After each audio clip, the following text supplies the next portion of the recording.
Yeah, Clint Boyer's really been working that outside groove more than any other car that I've really seen out there. And you see there's some areas where there's benefits to it. Certainly on the X of the corner is a little bit more momentum. Obviously, he's got a plan. He wants to work that groove in there and benefit him later. There's another battle going on between Keselowski and Truex. Boy, we didn't see that happen a year ago. Nobody passed that 78 car. Now, maybe this is Truex working on the tube. Jeffrey Earnhardt down on the apron past the start-finish line. A lot of smoke. And we were told it smelled like rear end grease. Caution. Oh, trouble. There's oil everywhere. I think there's oil from the 33. Man, it took out some good cars. Brad Keselowski's car is destroyed. Chase Elliott. And Chase Elliott. What started out to be a routine caution for fluid on the track. Heavy damage to I'm pretty sure that's oil from that 33 car, because those cars just went crazy. Had to be. There's Earnhardt coming across. These two were battling for 5th place. Now up high is Earnhardt. There's Kyle Busch, your leader. There had been some smoke from Earnhardt's car, but then it got big. Okay, so that's off of turn 4. He comes all the way down the front straightaway. Now the wreck's already happened. Oh no, gosh. Something happened to Chase Elliott. He may have blown up. There was huge fire underneath the hood of that car. I think the oil may have come from the 24, or certainly we know that there was fire and fluid underneath the 24. Wow, I'm not sure what happened. Look at all the fire. Look under here. Oh man, that thing grenaded. Boy. Unbelievable. Brad Keselowski will tell you nowhere to go. Yeah, switch lanes. I had somebody underneath me. Darn, you came right in front of us, man. Sorry, guys. Something broke. I'm going to go find out. Switch lanes. I was stuck in oil. Couldn't do nothing. Oh, yeah, just lost control of the car. Couldn't avoid him. Slid through the oil right into the back of Chase Elliott. And those cars are destroyed. Both of them. It's way too early an end of the night, Jamie. Well, Matt Kenseth was right there in the middle of all of it. I believe his car is okay at this point, but Matt said something came out of the back of the 33 car and hit the 24. So it sounds like the issues did indeed start with the 33. Yeah, it was. The 33 had to have some role in it because it's right where he was trying to get down off the racetrack. Hadn't quite gotten down yet, but he was trying to. Then all this happened. Yeah, I wonder if he ran it over and poked a hole in the oil pan, and that's all that fire and flames is from underneath the car. Yeah, well, it could be that the piece went through the grill, hit the oil cooler, which is right there with the radiator. Oil went under the car and caught it on fire. See if we see anything coming off Jeffrey Earnhart's 33. See the 18 going by on the inside, so he's the leader, and all you see this. Yeah, there it is. Right there. Wow, that was big. Boy, something huge. Yeah, you see it right here. Big piece just flew out from under the car. So apparently Chase hit that. So Dale Earnhardt's grandson will also have a short night here in Charlotte. And NASCAR at lap 22 has decided this will be the competition caution.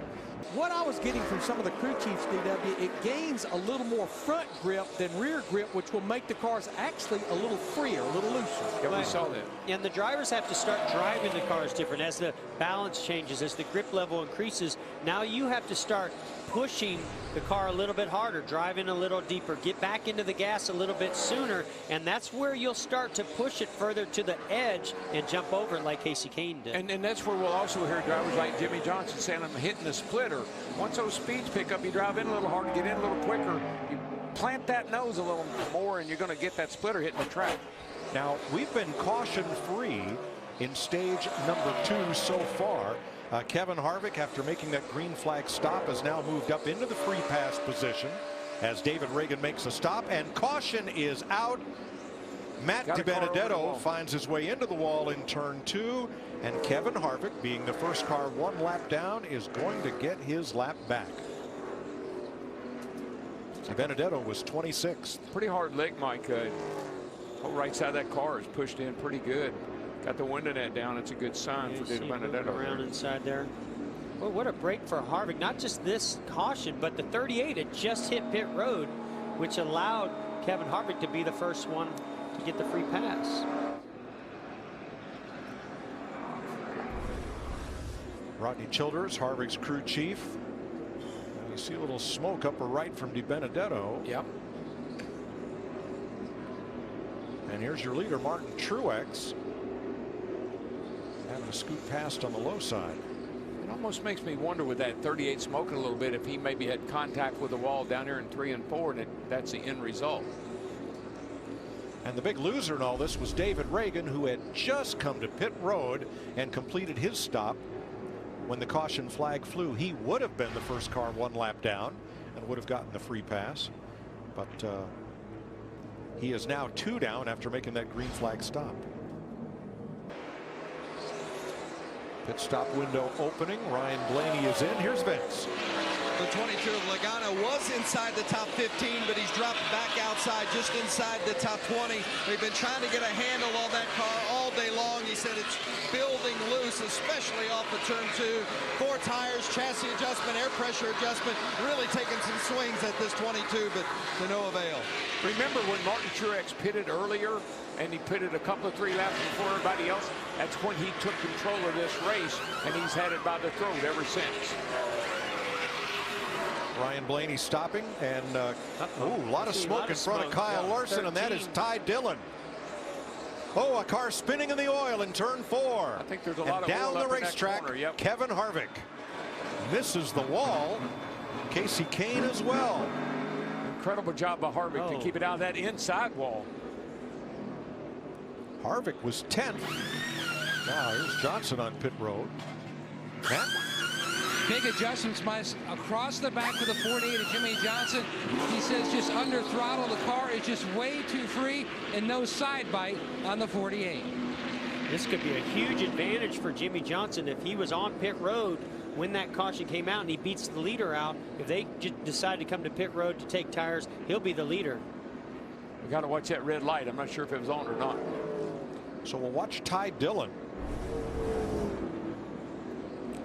Smoking, and we'll look for the pit road light. And there's Kevin Harvick spinning. I'm pretty sure Jimmy Johnson was already on pit road at this time. Boy, what a great job by Kevin Harvick, and I think you're right. I don't see Johnson anywhere. He must have been on pit road. Oh my! Oh, he had that left rear tire. Yeah, he's got a problem. Left rear, the whole rear end housing out. Oh my goodness! And goodness! He almost takes the nose off Trevor Bayne's car. Let's ride with Harvick through this. I want to call the price. Stay high, easy. Hold the brake, hold the brake, hold the brake. That was an awesome job driving. Okay. Beautiful. Wow. Nice save. I think I'm okay. Proud of me when you see that one. I am. Solid. That was some serious dirt tracking. Now Kyle Larson had tagged the wall. You see all the yellow down the right side of his car just prior to that. So now he comes. Pit road is closed. He'll have to restart tail end of the longest line. Like going after on this. Yeah, a lot going on here. I don't know if there's fluid on the track. I'm not sure what's going on, but you know, too many cars having issues with that 13 car having trouble. 7-5 of the racetrack. It's free. Oh, he just gets really loose getting into the corner. Yeah, I'm with you, DW. Was that caused by some fluid that was coming down from the 13? It had to be too many cars had trouble all at once. Hey, and Darrell, you might get your wish. It's 45 minutes until Monday, and Kevin Harvick is back in the top 10. Yes. I'm going to Outback. I wonder if they do takeout after midnight. Uh-oh. Did that just take him out of the top 10? Yes, it did. Oh, wait a minute. Real happy with Suarez knocking him out of the top 10. He knows what that means. Okay. Then I'm going to Subway then. Man, that didn't take long. Oh, caution. Uh-oh. Kyle Larson in the wall, turn 2. I think that might do it for him. Well, that right front tire, I know when he hit the wall earlier, it had a bunch of camber in there, and I think it probably just finally got to that tire. It's going to destroy that car. Now the stage will end in 8 laps. NASCAR has said if they can get the track cleared and the cars lined up to run even one lap under green before stage end, they'll do it. Boy, what would that do to our pit strategy? We've seen some really gamble, take some chances. Some are going to be more conservative.